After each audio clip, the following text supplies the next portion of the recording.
What's up, everybody? It's Nick, and we're back.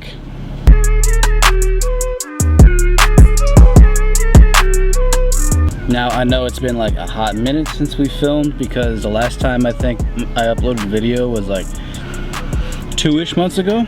And today, we're just going to bring up to speed as to what's happened in the last 2 months, and some of what's to come in the near future, and some updates on some vehicles and things going on in our lives. I hope you guys are ready for this, because I've wanted to do this video for a hot minute, but given for some of the reasons why you're about to find out, we couldn't exactly film this video.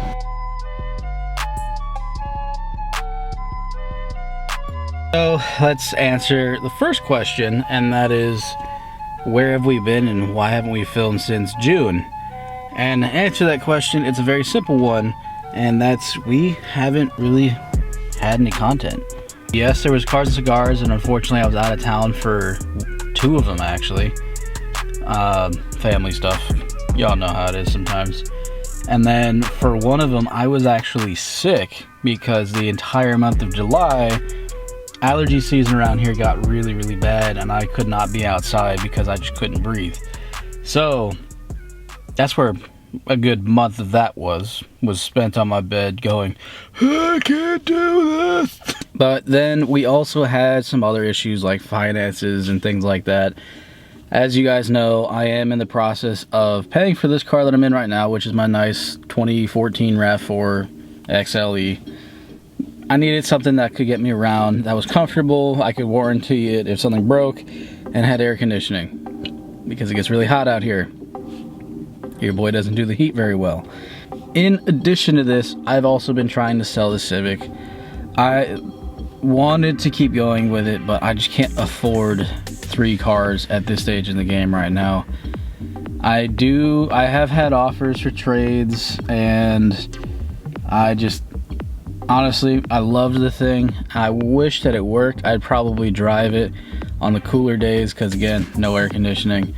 But as far as I'm concerned right now, it'll be a good chassis for someone to pick up where I left off and just go wild with it. Body kit, whatever, you name it, that thing is ready for it. As far as the RAV goes, I have some things that I want to do to it, some mods that are not going to void my warranty, things that are replaceable like oil and spark plugs and filters and brakes, and I also have a trailer hitch that's going to go on the back of this thing, just because this one doesn't have one, and I need this vehicle to be able to at least take, you know, a dolly, as we would call it, just because I need that practicality there. So there's stuff coming up the pipeline for this one that we are going to start doing soon, now that I can actually be outside and not choke on my own lungs because of how much pollen is in the air, and also the fact that I can now afford to do some things because of some budget cutting on my own part to actually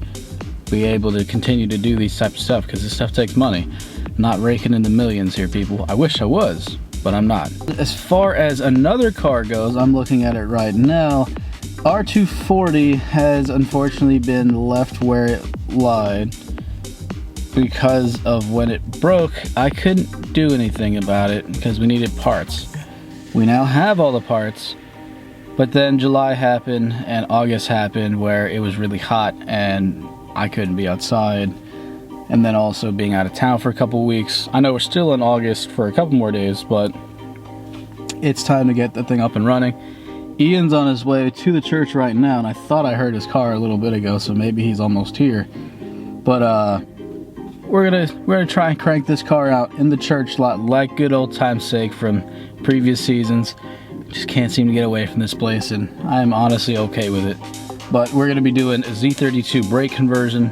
We're going to be going in there and probably changing out the spark plugs, change out the oil, make sure all that's fresh. The filter is fine for the air, just because it's new, and on top of that I had little cone netting that protected it from when the belts blew up. Yes, our power steering pump is completely seized. And when I say completely seized, I mean to the point where even Ian couldn't break it loose. He tried to turn it, and it was stuck.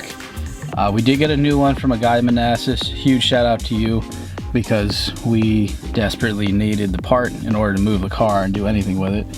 And I think today we're going to start with doing the motor mounts and also that power steering belt because I believe we have the belt, and if not, we can go get one from an AutoZone or other auto parts store nearby.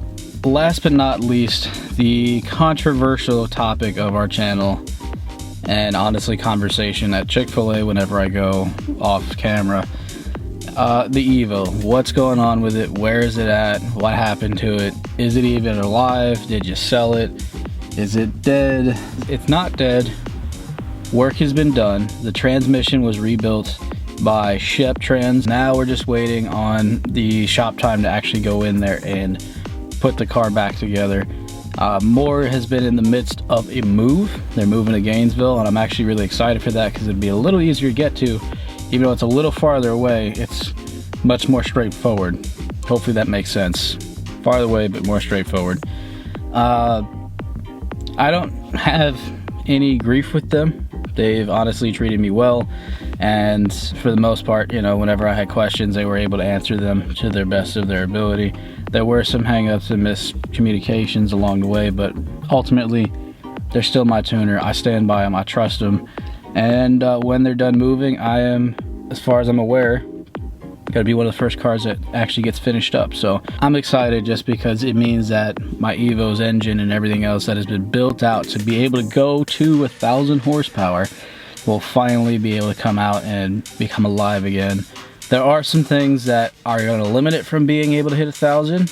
We don't have the injectors for it, nor the pumps for it. You know, I'm wanting to sandbag it a little bit so that I don't like kill myself on day one.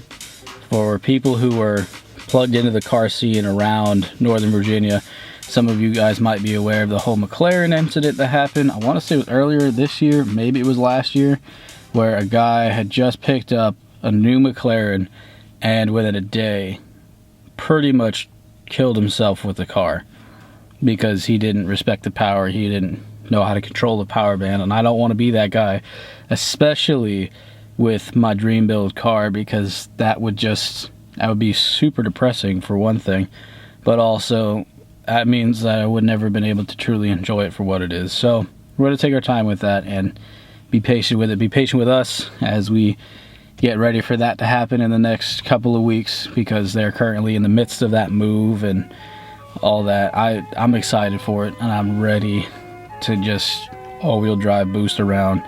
I miss having a race car of my own just because all of my modified cars have broken. And that's where we sit, guys. With that said, thank you all for watching.